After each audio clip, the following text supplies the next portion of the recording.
مسجد کی جماعت کے ساتھ کبھی بھی نہیں چھوٹنی چاہیے. نمبر 2 اپنی نظروں کی حفاظت. دیکھو غیر مسلموں کا کلچر تباہ ہو گیا, برباد ہو گیا زنا کی وجہ سے. زنا بد نظری سے شروع ہوتا ہے. پہلے غیر مسلم ہم سے ملے نا, وہ پوچھ رہے تھے اسلام کیا ہے. انہوں نے تو کوشش کی, ظاہر بھائی نے پورا پی ایچ ڈی اسکالر بنا دیں اس کو ایک ہی دن میں. ان کو میں نے روکا, میں نے کہا اسلام کے موٹے موٹے عقائد سمجھاؤ. یہ پتہ نہیں پوری ڈیٹیل میں جا کے نا یہاں سے اسلام شروع ہوتا ہے, پھر یہاں پر آتا ہے پوری. اس کو یہ چاہ رہے تھے کہ ایک ہی دن میں اس کو مفتی اعظم پاکستان بنا دیں. میں نے کہا یہ بھاگ نہ جائے ڈر کے, موٹا موٹا اسلام سکھاؤ بھائی, اس کو 5 ارکان سکھاؤ. تو جب غیر مسلم اور اسلام میں نا پہلے غیر مسلم بھی زنا سے بچتے تھے, اب جتنے غیر مسلم ہیں وہ زنا کو لیگل سمجھتے ہیں. آپ فقہ کی کتابیں پرانی اٹھا کے دیکھیں, ان تمام کتابوں میں لکھا ہے کہ زنا حرام فی الادیان کلھا, زنا تمام مذہبوں میں حرام ہے. یعنی دنیا میں کوئی کلچر, کوئی قوم بھی کسی بھی زمانے میں زنا کو لیگل نہیں قرار دیا. انسانیت کا اتفاق ہمیشہ سے رہا ہے کہ یہ بدترین گناہ ہے, لیکن یہ وہ دور ہے جو قرب قیامت ہے, اس میں لوگوں نے زنا کو لیگل کر دیا ہے. تو ہم اس گندگی کو کبھی بھی ایکسپٹ نہیں کریں. تو وہ غیر مسلم جو مسلمان لگا تھا نا, کیا کرنا پڑے گا. ہم نے کہا بھائی زنا کی اجازت نہیں. پھر کہنے لگے, فوراً پوچھا شادیاں کتنی کر سکتا ہوں. اس کا مطلب بڑے ہوشیار ہو گئے یہ لوگ بھی. ایک دم سوال پیدا ہوا نا کہ یار میری تو زندگی کی رنگینیاں ختم ہو جائیں گی. وہ پوچھ رہا تھا کیا کرنا پڑے گا. ہم نے کہا زنا نہیں کر سکتے, کسی عورت کی طرف غلط نظر سے, بری نیت سے آنکھ اٹھا کے نہیں دیکھ سکتے. فوراً اس نے خود پوچھا, میں نے نہیں کہا, خود اس نے پوچھا شادیاں کتنی کر سکتے ہیں. اب مجبوراً مجھے جواب دینا پڑا کہ افسوس کے ساتھ, بہت سو کے سالے بیٹھے میں ان کو غصہ آئے گا, لیکن مجھے بہت افسوس کے ساتھ کہنا پڑا کہ مجبوری ہے کہ 4 کی اجازت ہے. تو میں تو وہی جواب دوں گا نا جو اللہ نے کہا ہے. میں یہ تو نہیں کہ میں اس کو چھپا لوں. پھر خوش ہو گیا, کہہ رہے پھر ٹھیک ہے, کہہ رہے پھر صحیح ہے, کیا ہے. تو بھائی بیوی بناؤ, دوستیاں مت لگاؤ. یہاں غیر مسلموں کا کلچر آ رہا ہے, مسلمانوں میں بھی. آپ کو تو اپنا کلچر انٹروڈیوس کروانا چاہیے, آپ کو تو بتانا چاہیے دیکھو ہم کیسے رہتے ہیں, ہماری عورتیں کیسے پردہ کرتی ہیں, رمضان میں ہماری مسجدوں میں کیسی رونق ہوتی ہے. خدا کی قسم اسلام میں اتنی اٹریکشن ہے, اسلام کی ایسی بہاریں ہیں. یہ لوگ بیچارے اپنی زندگیوں سے بیزار ہو چکے ہیں, ان کے پاس کوئی راستہ نہیں ہے. آپ مذہب پہ مضبوط رہے, آپ نے داڑیاں رکھی, آپ نے 5 ٹائم نمازیں پابندی سے پڑھی, گھروں میں صفائی کا نظام ہو, طہارت کا نظام ہو, عورتیں پردہ کرتی ہوں, نظریں جھکی ہوئی ہوں, لین دین میں 2 نمبری نہ کرتے ہو.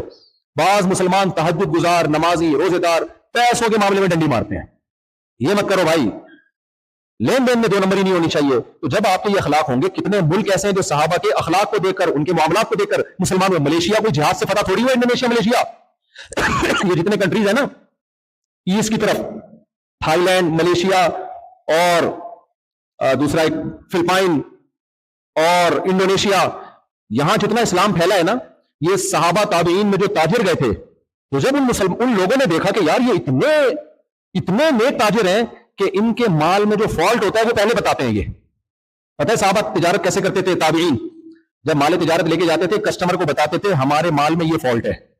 کوئی ایسا تاجر آپ نے دیکھا؟ تاجر تو زمین آسمان کے قلابے ملا دیتا ہے جھوٹ بولنے میں. ایک آدمی کو, بس قصہ سنا کے بیان ختم کرتا ہوں, ایک آدمی کو اپنا گدھا بیچنا تھا, بک نہیں رہا تھا اس سے, تو اس نے کسی دلال کو لیا کہ یار تو میرا گدھا بکوا دے. جو مارکیٹنگ کرتے ہیں نا, وہ مارکیٹنگ کا بڑا ایکسپرٹ تھا, اس سے بولا کہ یار تو میرا گدھا بکوا دے. اس کے ساتھ چلا گیا بازار میں. اب اس نے مارکیٹنگ شروع کی, لوگوں کو جمع کیا, بھائی یہ گدھا, یہ حقیقت میں گھوڑا ہے, دیکھنے میں کیا لگ رہا ہے گدھا. نہیں آئے نا تو کسی دن مجھے لے جانا مارکیٹنگ کے لیے. یہ گدھا نہیں ہے, یہ نام کا گدھا ہے, حقیقت میں کیا ہے یہ گھوڑا ہے. خوراک کم ملنے کی وجہ سے گدھا رہ گیا. بہرحال وہ تو میں اپنی طرف سے کہہ رہا ہوں, اس نے جو فضائل سنانا شروع کی ہے, یہ وہ گدھا ہے جس پہ قائد اعظم سوار ہو کے آئے تھے, اس گدھے کے دادا پہ جو ہے نا وہ فلاں بزرگ سوار ہوئے تھے. اتنے فضائل اس نے بیان کیے ہیں کہ گدھے کا مالک متاثر ہو گیا. اتنا جھوٹ اس نے بولا نا, گدھے کے مالک نے کہا بھائی اتنا قیمتی گدھا میں نہیں بیچتا, اتنا قیمتی گدھا میں نہیں بیچتا. آپ کے پی کے سے ہو نا, آزاد کشمیر سے؟ اچھا اچھا, لگ تو کے پی کے رہے ہو بالکل, وہ کے پی کے پیچھے بیٹھے ہوئے ہیں. خیر, تو وہ کے پی کے میں ایک شخص نے کہا کہ میں ایک دیوار بناتا ہوں. تو ہمارے جو دوست ہیں نا کے پی کے, انہوں نے یہ واقعہ سنایا, اس لیے میں انہی پہ رکھ کے سنا رہا ہوں یہ واقعہ. اس نے کہا میں ایک ایسی دیوار بناتا ہوں پشاور میں جو آثار قدیمہ سمجھتے ہو, پرانی نہیں, صدیوں پرانی دیواریں ہوتی ہیں, تو اس کے زیارت کے لیے ٹکٹ لگے گا پھر لوگوں کا. تو لوگوں نے کہا یار یہ دیوار تو نے کل کھڑی کی ہے, تو اس پہ ٹکٹ لگائے گا کہ لوگ اس کی زیارت کریں, اور یہ آثار قدیمہ کی پرانی دیوار ہے. اس نے کہا دیکھنا لوگ ٹکٹ لگا کے دیکھیں گے اس کو, کروں گا کیا میں, دیکھنا. صبح جب اٹھے تو اس پہ لکھا ہوا تھا ہم قائد اعظم کو پشاور آنے پر خوش آمدید کہتے ہیں. اشتہار لگا ہوا تھا ہم قائد اعظم کو پشاور آنے پر خوش آمدید. لوگ سمجھے کہ شاید اس زمانے کی دیوار ہے, قائد اعظم کو خوش آمدید کیا جا رہا ہے. تو ہم لوگ, میرے بھائی, صحابہ کیا کرتے تھے کہ جو عیب ہے چیز میں اس کو بتاتے تھے, اس میں یہ خوبی ہے اور یہ اس میں برائی ہے. ہم برائیوں کو چھپاتے ہیں, خوبیوں کو 20 گنا بڑھا دیتے ہیں.